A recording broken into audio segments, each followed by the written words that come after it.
നമസ്കാരം, സിറ്റി ന്യൂസിലേക്ക് സ്വാഗതം. മുഴപ്പിലങ്ങാട് ശ്രീകൂറുമ്പ ഭഗവതി ക്ഷേത്രത്തിലെ താലപ്പൊലി മഹോത്സവത്തിന് ഇന്ന് തുടക്കം. മഹോത്സവം ഹൈക്കോടതിയുടെ നിബന്ധനകൾ പാലിച്ചുകൊണ്ട് നടത്താൻ തീരുമാനിച്ചതായി ക്ഷേത്ര കമ്മിറ്റി പ്രസിഡന്റ് പ്രേമൻ വാർത്താ സമ്മേളനത്തിൽ അറിയിച്ചു. ഇതിന് കലശക്കാർ പൂർണ്ണമായും സഹകരിക്കണമെന്നും 12 മണിക്ക് മുൻപായി മുഴുവൻ കലശങ്ങളും ക്ഷേത്ര പ്രദക്ഷിണം നടത്തണമെന്നും ഭാരവാഹികൾ ആവശ്യപ്പെട്ടു. മുഴപ്പിലങ്ങാട് ശ്രീകൂറുമ്പ ഭഗവതി ക്ഷേത്രത്തിലെ താലപ്പൊലി മഹോത്സവം ഹൈക്കോടതിയുടെ നിബന്ധനകൾ പാലിച്ചുകൊണ്ട് നടത്താൻ തീരുമാനിച്ചതായി ക്ഷേത്ര കമ്മിറ്റി പ്രസിഡന്റ് പ്രേമൻ വാർത്താ സമ്മേളനത്തിൽ അറിയിച്ചു. ഇന്നു മുതൽ 3 ദിവസങ്ങളിലായാണ് താലപ്പൊലി മഹോത്സവം നടക്കുന്നത്. കോടതി ഉത്തരവിന്റെ പശ്ചാത്തലത്തിൽ ആചാരാനുഷ്ഠാനങ്ങൾ യഥാവിധി നടത്തിയായിരിക്കും ഉത്സവം നടത്തുകയെന്നും കലശക്കാർ ക്ഷേത്ര കമ്മിറ്റിയുമായി ഉണ്ടാക്കിയ ഉടമ്പടി വ്യവസ്ഥകൾ കർശനമായി അനുസരിച്ചുകൊണ്ട് മാർച്ച് 9 രാത്രി 12 മണിക്ക് മുൻപ് മുഴുവൻ കലശങ്ങളും ക്ഷേത്ര പ്രദക്ഷിണം പൂർത്തിയാക്കി ക്ഷേത്രത്തിലെ മറ്റു ചടങ്ങുകൾ നിശ്ചിത സമയത്ത് നടത്താൻ സാഹചര്യമൊരുക്കണമെന്നും അദ്ദേഹം ആവശ്യപ്പെട്ടു.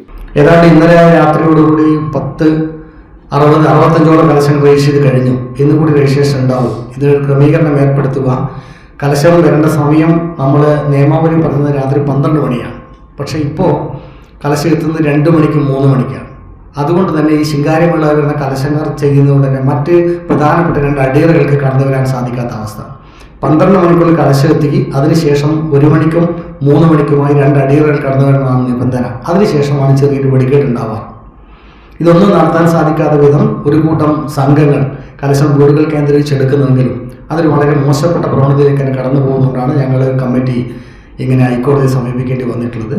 അത് ദൃശ്യമാധ്യമങ്ങളിൽ കൂടി പത്രമാധ്യമങ്ങളിൽ കൂടി നിങ്ങൾ അത് റിപ്പോർട്ട് ചെയ്ത് അറിയിച്ച് ഇന്ന് വൈകിട്ട് 3:30 മണിക്ക് ക്ഷേത്രത്തിൽ വെച്ച് മുഴുവൻ കലശക്കാരുടെയും രാഷ്ട്രീയ പാർട്ടികളുടെയും യോഗം ബഹുമാനപ്പെട്ട പോലീസ് ഇൻസ്പെക്ടർ വിളിച്ചു ചേർത്തിട്ടുണ്ട്. അതിലൂടെ പറയും. ഒപ്പം നാളെ വരുന്ന പത്രത്തിൽ ഇതൊരു പ്രധാന വിഷയമാക്കി എടുത്തുകൊണ്ട് ഞങ്ങളുടെ പേടി എന്ന് പറയുന്നത് ഇത് പരസ്പരം ഏറ്റുമുട്ടി നാളെ അതൊരു വല്ലാത്ത അവസ്ഥയിലേക്ക് രാഷ്ട്രീയമായി ചെയ്തതിലുണ്ടാക്കുന്ന ഒരവസ്ഥ തലശ്ശേരി മണവളിക്കാവിലൊക്കെ ഉണ്ടായതുപോലെ ഇല്ലാതിരിക്കാൻ വേണ്ടിയുള്ള ശ്രമമാണ് ഞങ്ങൾ നടത്തുന്നത്. പരമാവധി ക്ഷേത്ര കമ്മിറ്റി ഇതിൻ്റെ ശ്രമവുമായി മുന്നോട്ട് പോയിക്കൊണ്ടിരിക്കുകയാണ്. General secretary NV Rajeevan, vice president KK Sukumar, secretary Suresh Babu C എന്നിവരും വാർത്താ സമ്മേളനത്തിൽ പങ്കെടുത്തു. News desk, city news.